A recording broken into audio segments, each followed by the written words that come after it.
Eu hoje quero falar sobre a consciência negra, hoje é 20 de novembro, mas eu não podia deixar de tocar no assunto que é o do momento e que incomoda quando a gente ouve essas coisas.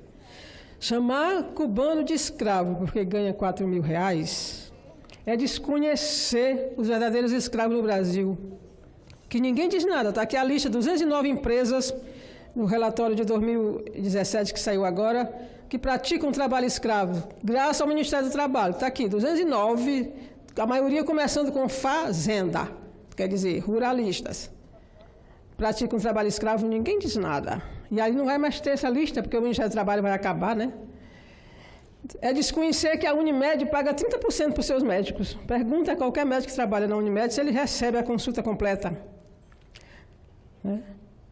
Mas é pior ainda, é desconhecer o trabalho intermitente que ganha 300 reais por mês e que tem que pagar a Previdência. A maioria nem sabe disso, porque vai ter uma geração de mendigos daqui a uns anos, quando eles estiverem com 70 anos, porque eles não estão pagando Previdência. O trabalho intermitente, o grande glamour da reforma trabalhista.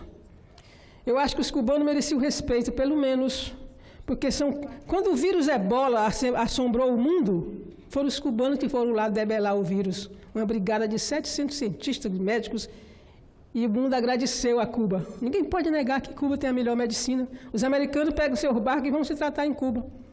Então, quem desconhece isso é má fé. Né? Se você discordar do regime, é outra coisa. Agora, escravidão de 4 mil reais, escravidão de 300 reais, escravidão nas fazendas, quero saber com qual vocês ficam, quem está falando isso. Mas eu quero, nesta terça-feira, 20 de novembro, celebrar o Dia Nacional da Consciência Negra. A data escolhida por coincidir com o dia do assassinato por bandeirantes a serviço do domínio português e dos coronéis latifundiários e escravagistas, lá pelos anos de 1695. Mas poderia ser hoje, época em que qualquer revolta ou rebelião contra sistemas opressores pode ser classificada e taxada como crime de subversão, enquadramento como atentado à segurança nacional e ainda querem tipificar como terrorismo.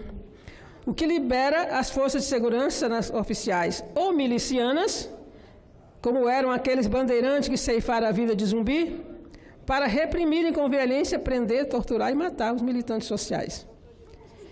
A lei da abolição não trouxe liberdade verdadeira, não trouxe autonomia econômica, nem respeito da sociedade ao nosso legado como negros.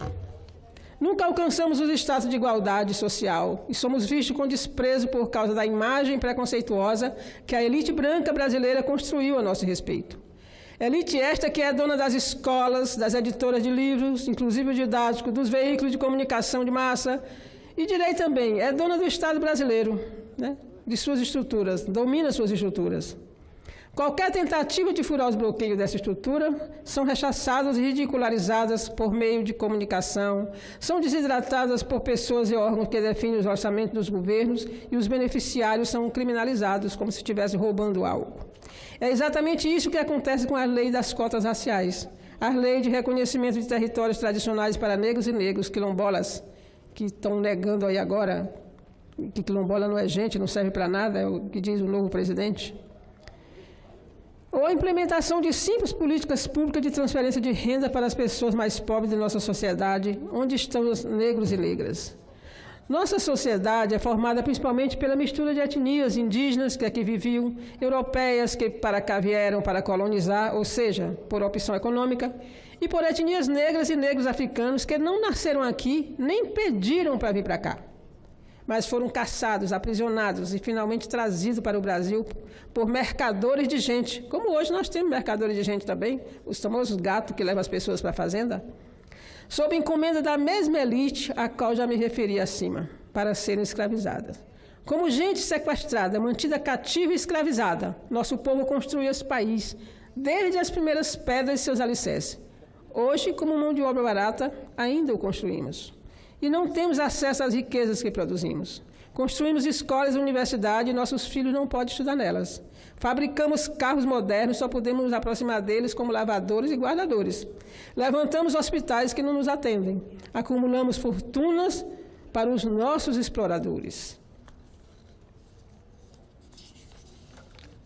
Esse dia da consciência negra, chamo meus pares, muitos dos quais herderam dessa elite escravocrata, a colocarem a mão na consciência e pararem de dificultar a tramitação de leis e políticas públicas que levem à diminuição dessa desigualdade.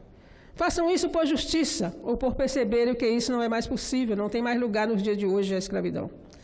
Não peço recompensas, mas que nossa trajetória de resistência, luta, suor, sangue, trabalho e lágrimas na construção desse grande país seja reconhecida, que nossos esforços por igualdade não sejam sabotados como ocorre todos os dias. Mais de 300 anos após sua morte, a elite brasileira ainda considera Zumbi como um marginal, um subversivo que merecia a morte por lutar por direitos mínimos. É um discurso que eles espalham pelo Brasil, introduzem nas inocentes páginas de jornais, nas nada inocentes páginas de jornais, querem disseminar em livros escolares, amplificam nas ondas dos rádios, na internet, na televisão e até nos púlpitos de algumas igrejas. É passada a hora de, ao invés de continuar a discriminar o povo negro, fazer uma autocrítica verdadeira. É hora de fazer como o presidente Lula, que em abril de 2005 foi ao Senegal, local onde os africanos eram presos, mortos ou embarcados em navios para serem escravizados. Apartado de suas famílias, de sua terra e transportado para a América, Lula pediu perdão ao povo negro, pediu perdão à África e intensificou relações diplomáticas com aqueles países. Comprometeu-se com as políticas públicas que verdadeiramente implantou e que retiraram da miséria milhões de brasileiros negros. Parem de atrapalhar a emancipação do povo negro. Parem de querer boicotar nossa luta por igualdade de oportunidades e não queiram retirar os poucos direitos que conquistamos nos últimos anos, como as cotas raciais que estão ameaçadas. Eu quero ainda dizer que o que o Lula fez e que Dilma fez, que muita gente critica, foi solidariedade aos países mais pobres. Foi dividir um pouco, foi investir, foi levar projetos, transferência de conhecimento e tecnologia. Ao invés de entregar para os ricos, como fazem com o pré-sal e com o nióbio, entregou para os países pobres aos quais nós somos devedores. O Brasil é devedor. Só uma estatística para sentir quando as pessoas dizem que não há racismo no Brasil. Em 2016, a taxa de homicídio de negro foi 2,5 vezes maior do que de brancos, ou não negros. De 2006 a 2016, a taxa de homicídio de negros cresceu 23%, e a de não negro reduziu 6,8%. Há que ter uma explicação para isso, e a gente sabe que é o racismo. E eu quero exaltar a raça negra aqui, em nome de Esperança Garcia, escrava lá do meu estado, que em 1770 escreveu uma carta ao governador do estado, da província, denunciando os maltratos que recebia como escrava, que foi separada dos seus familiares. Ninguém sabe como ela aprendeu a ler e escrever, mas ela fez isso e hoje ela é considerada a primeira advogada negra, né? A OAB concedeu a ela o título de advogada, porque ela escreveu essa carta em 1770. Né? Quero falar também, dedicar também a Marielle Franco, que até hoje ninguém explica, ninguém diz, ninguém aponta quem mandou matar a Marielle. Todo mundo sabe que foi mandado. E a Francisca Trindade, lá do meu estado, que foi deputada federal do meu estado pelo PT, uma negra liderança jovem, uma mulher de luta, que morreu muito precocemente, mas que deixou um legado muito grande lá no estado do Piauí. É isso, senhor presidente, muito obrigada.